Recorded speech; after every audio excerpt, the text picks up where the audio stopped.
What does the latest research on stem cell therapy for multiple sclerosis show?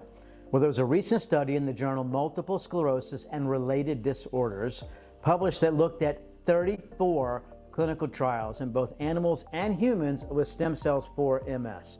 And what they showed is vast improvements in 3 areas. One was in functional improvements.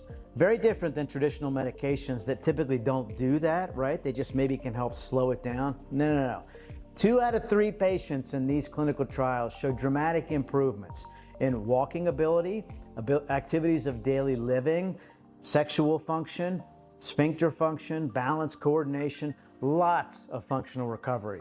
Number 2, neuroprotection. And this was typically seen in the animals where they looked at their brains and they showed that the stem cells were able to protect and often restore the myelin sheath, which is the conduction, helps improve conduction between your neurons. Very, very stellar. And when they looked at MRIs over repetitive time periods, for the humans, they showed a significant decrease in the brain lesions that MS causes.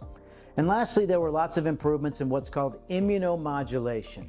The autoantibodies that are destroying your myelin sheath, a lot of times were able to be knocked out by the stem cell treatment and put patients into remission.